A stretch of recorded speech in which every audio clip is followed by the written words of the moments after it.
Birth to burial and beyond. జన్మ దగ్గర నుంచి జననం, మరణం, మూడవది మరణం తర్వాత ఏంటి? సో ఈ జననం నుంచి మరణం వరకు మనుషునికి చాలా భయాలున్నాయి. భయాలన్నిటిలో కల్లా మహాభయంకరమైన భయం చెప్పండి మీరు, మరణం. ఈ మరణం భయం అయితే ఆ భయాలు 7 రకాలుగా మరణాలు వస్తున్నాయి.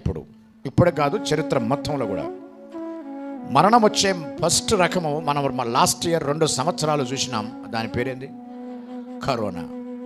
నేనన్నా కరోనా తోడ జవన వెళ్ళిపోరాదే. కరోనా వణికించి వేసింది. జబ్బులు 2 రకాలు. మామూలు జబ్బు వస్తే వాడే చస్తాడు, కరోనా లాంటి జబ్బు వస్తే అందరు చస్తారు. అలాంటి జబ్బులు ప్రపంచంలో క్రీస్తు పుట్టిన తర్వాత 7 రకాల జబ్బులు వచ్చినాయి. 7 సార్లు ప్రపంచాన్ని వణికించింది. మీరందరూ కలిసి ఒకటే కరోనా అనుకుంటున్నారు, ఇది 7వది. 7 నేను ఇప్పుడు చెప్పే అంత టైం లేదు, కానీ 3 గుర్తు చేస్తా. మొట్టమొదటిది 3 ఇంపార్టెంట్. 1818లో కలరా వచ్చింది. అది ఎక్కడ పుట్టింది తెలుసా? ఇండియాలోనే, కలకత్తాలోనే పుట్టింది. 1919లో ఇన్ఫ్లూజా వచ్చింది. ఫ్లూజర్ అంటారే, అదే ఇంకా కంటిన్యూ అవుతుంది. దాని పేరే ఫ్లూ. అసలు దాని పేరు ఇన్ఫ్లూజా. అది కరోనా లాంటి జబ్బు. నేను చెప్పే జబ్బులు మామూలు జబ్బులు కాదు, కరోనా లాంటి జబ్బులు 7 వచ్చినాయి. 2020లో మీకు తెలుసు, అది నేను చెప్పవసరం లేదు. కానీ 1919లో వాళ్ళు ఏం చేశారో ఆ 3 పనులే మనం కూడా చేసినాం. 3 పనులు ఏంటి? మాస్క్ పెట్టుకో, శానిటైజేషన్ చేసుకో, డిస్టెన్స్ మెయింటైన్ చేయి. ఫోటోలతో సహా నేను పేపర్లో రాసిన. నేను స్టడీ చేసి ఒక ప్రొఫెసర్గా పేపర్ రాసిన అసలు ఏమవుతుంది ఈ కథ అని. అందులో తెలిసిన ఈ 3 విషయాలు ఈజీ బట్టి కొట్టడం. 1818 ఏమొచ్చింది? కలరా. 1919 ఫ్లూ పెట్టేసే చాలు. 2020 ప్రతి 100 సంవత్సరాలకు ఒకటి వస్తుంది, జాగ్రత్త. నెక్స్ట్ 100కి ఏమొస్తుందో నాకు తెలియదని జాగ్రత్త అని చివరికి రాసి పేపర్ ముగించిన. నా కోపమంతా ఏంటంటే 3 క్షణాలలో మనం లక్షల మందిని బతికించుకునేవాళ్ళం. ఎందుకు? వాళ్ళు చేసిన 3 పనులే మనం చేస్తే. వీళ్ళు ఏదో కొత్త పనులు చేయాలనుకొని పాత పని అవసరం లేదనుకొని లక్షల మందిని చంపేశారు. ఈ రాజకీయవేత్తలు, 2 అడ్మినిస్ట్రేటర్స్ అని చెప్పుకునే గొప్ప గొప్ప గవర్నమెంట్ ఆఫీసర్లు ఏం చేశారు వీళ్ళు? ఆ ఫోటోలు కూడా చూస్తే నాకు భయంకరంగా కోపము, దుఃఖము వచ్చినది. అరే నాయనలారా, 3 సెకండ్లలో అప్లై చేసేదానికి 6 నెలలు తీసుకుని లక్షల మందిని చంపారు కదరా మీరు. చరిత్ర నుంచి పాఠాలు నేర్చుకోకపోతే వచ్చే చావులే లక్షల కొలది చచ్చిపోయారు. మరణములో మొదటి రకము డిసీజ్. 2వ రకం ఏంటంటే డిజాస్టర్. డిజాస్టర్ అంటే ఉపత్తులు, విపత్తులు, సునామీ, భూకంపం, తుఫానులు. ఇలా ఎంతమంది చనిపోవటం లేదు. 3వ రకం ఏంటంటే దయ్యాలంటే భయం. ఆ దయ్యాలు మాత్రమే భయం కాదు, అవి కొంచెం బెటరే. దయ్యాలు వెనకాల, దయ్యాలను వెనకేసుకొని ముందు కూర్చునే మాంత్రికులంటే మనకు భయం. చేతబడులు చేస్తారు, మంత్రాలు చేస్తారు, చిల్లంగితనం చేస్తారు, మనల్ని బతకకుండా, నిలువున బతికుండగానే చంపేస్తారు. కాబట్టి 3వ సావుకు కారణం డెవిల్ అండ్ హిజ్ ఇష్యూస్.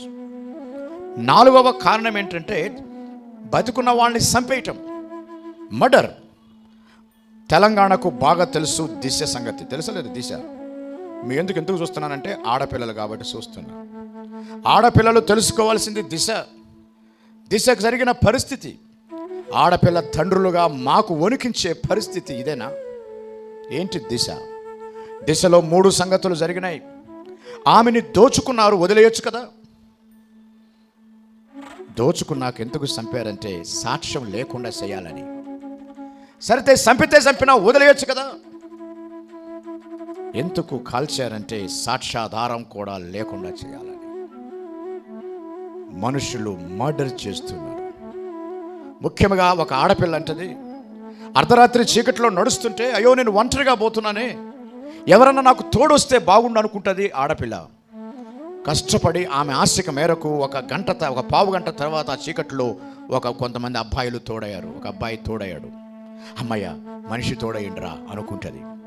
వాడితో 5 నిమిషాలు నడిచేలేక ఇంకొక భయం, వీడేం చేస్తాడో నన్ను. ఎవడు లేకపోతే భయం, ఎవడన్నా ఉంటే భయం.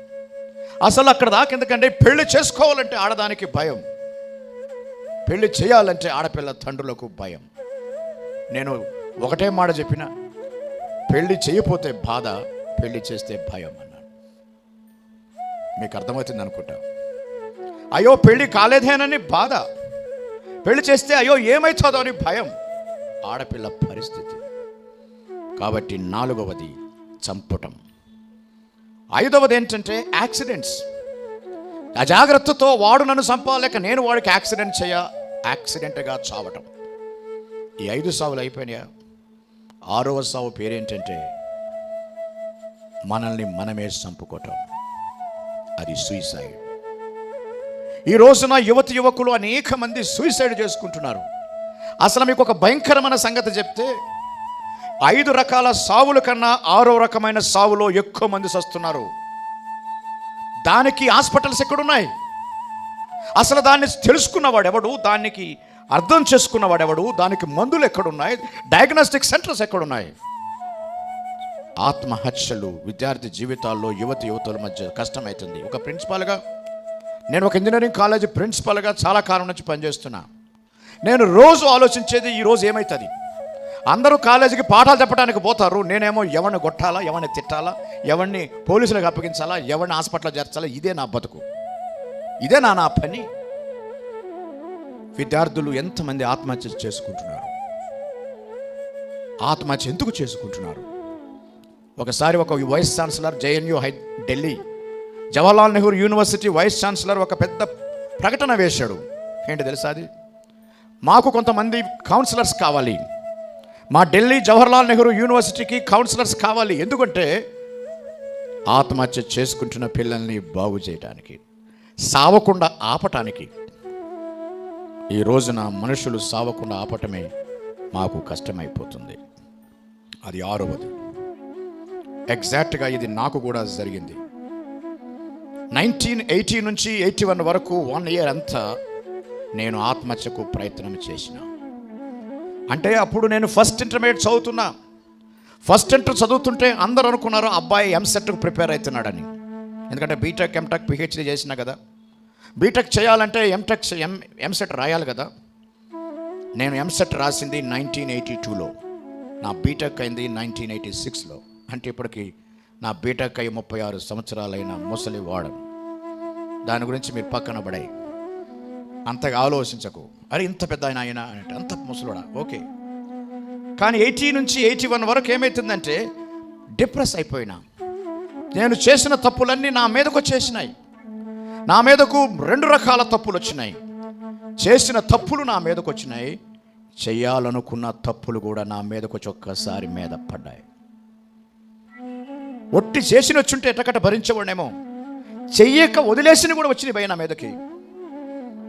అందుకే నేను 3 సార్లు ఆత్మహత్యకు ప్రయత్నం చేసిన. ఆ చచ్చిపోయే రోజుల్లో, సావటానికి ప్రయత్నం చేసే రోజుల్లో ఏమైందో, ఎందుకు ఇలా మారినానో, ఎందుకు నేను సావలేదో కొన్ని నిమిషాల తర్వాత మీకే చెప్తా. అప్పుడు దాకా నేను ఇప్పుడు చెప్పను. కానీ ఇప్పుడు క్వశ్చన్ ఏంటంటే, కాలేజీ విద్యార్థుల మధ్య యూనివర్సిటీస్లో తిరుగుతూ ఉంటే వాళ్ళు ఒకడు వచ్చి అడిగిండు నన్ను, సార్ నేను సావాలనుకుంటున్నా సార్ అన్నాడు. ఎందుకు రా అన్నాను. నేను తప్పు చేసిన సార్. అప్పుడు నేనన్నా, అప్పుడు నేను కూడా సావాలనుకున్నాను రా అన్నాను. వాడన్నాడు నువ్వేం తప్పు చేసినావు అన్నాడు. వాడు తప్పు చెప్పిండు, నేనైతే చెప్పలేదు. ఇంత పెద్ద అయిపోయి నాకేం చెప్తాంలే అని. కానీ వాడికి ఒక వాస్తవం చెప్పిన, అది భయంకరమైన వాస్తవం. ఒరేయ్, నీవు చేసిన తప్పును చెప్పుకునే అంత మంచి తప్పు చేసినవరా, నేను చెప్పుకోలేనంత చెడ్డ తప్పు చేసినాడురా.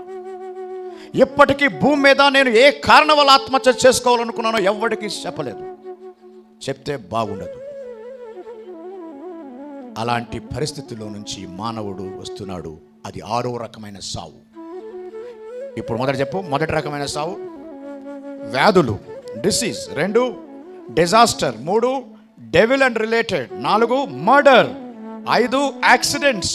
6 సూసైడ్. మీరు అనుకుంటారు సూసైడ్ అనేది ఇంటర్మీడియట్ పిల్లలైన 16 years యంగ్ పీపుల్కి వస్తుందా అని. కానీ మాకు ఇంకొక సమస్య అయింది. 25 సంవత్సరాల క్రితం మా ఇంటి పక్కన ఒక ఆయన ఉన్నాడు. ఆయనకి హాస్పిటల్ ఉన్నది హైదరాబాద్లోనే. నేనుంది కూడా ఈఎస్ఐ హాస్పిటల్ పక్కనే. చచ్చిపోయాడు. సడన్గా అర్ధరాత్రి పోలీసులు వచ్చారు. వస్తే అంత కథ వెనకదిస్తే ఏమైంది, ఆయన పెళ్ళైంది, భార్య ఉన్నది, 2 ఆడపిల్లల తండ్రి. ఆయన వేరే స్త్రీతో సంబంధం పెట్టుకున్నాడు. వణికిపోయాడు. ఈ పాపం ఏందో కానీ మనకందరికి బాగా తెలుసు. చెయ్యకముందు నిద్ర పట్టదు, ఎప్పుడు చేద్దామా అని. చేసినాక అసలే నిద్ర పట్టదు, ఎందుకు చేసామా అని. ఎప్పుడైనా ఆలోచించారా మీరు? This is the struggle. పాపము గురించి నాకు 2 విషయాలు బాగా తెలుసు, ఎందుకంటే అనుభవపూర్వకంగా తెలుసు. మీరు బయటపడపోయినా నేను బయటపడుతున్నా కదా. ఒక అనుభవం ఏంటంటే, చెయ్యకముందు చేసేదాకా నిద్రపట్టదు, ఎప్పుడు చేద్దామా అని. కానీ చేసినాక నిద్రపట్టదు, అయ్యో ఎందుకు చేసినానా అనేది మొదటి అనుభవం. రెండో అనుభవం ఏంటంటే, చేయాల్సిన మంచి చేయటం శాతగాటలేదు, చేయకూడని చెడుని ఆపటం కూడా శాతగాటలేదు. ఒక ఆ కాయనికి అచ్చు బొమ్మ ఉన్నట్టు ఈ పాపానికి అచ్చు బొమ్మ ఉందబాయి. అచ్చు ఏంటంటే చేయాల్సిన మంచి చేయి, నా శాతగాటలేదు. మరి బొమ్మ ఏంటంటే చేయకూడని చెడు ఆపేయి, అది నా శాతగాటలేదు. 2 శాతగాటలేదు. ఈ రోజున ప్రశ్న ఏంటంటే, పాపం అంటే ఏంటో చెప్పటం కాదు, పాపాన్ని ఎట్లా మానేయాలో చెప్పటం కూడా కాదు, పాపాన్ని మానేసే శక్తినివ్వటం. అందుకు మనకు దేవుడు కావాలి. కాబట్టి 6 రకాల పాపాలు అయినాక 7వ రకం పాపం ఇప్పుడే చెప్పేస్తున్నా, లాస్ట్ది. మీరు అందరూ చెప్పొచ్చు, అది 7వది ఏంటి? Natural death. సార్ నాకు 5 ప్రాబ్లమ్స్ లేవు సార్, అయినా నువ్వు చచ్చిపోవాల్సిందే. అది న్యాచురల్ డెత్, సహజమైన మరణం. 7 రకాలుగా బర్త్ టు బరియల్ నువ్వు బాధపడుతూ ఉంటే నీ జీవితంలో ఆ సావు తర్వాత ఏముంటుంది? ఈ సావుకు అర్థం ఏంటి? సావు తర్వాత ఏమున్నది? దేర్ఫోర్ నేను 3 ముక్కలు అన్నా కదా, birth to burial and then beyond. 3 మాటలు.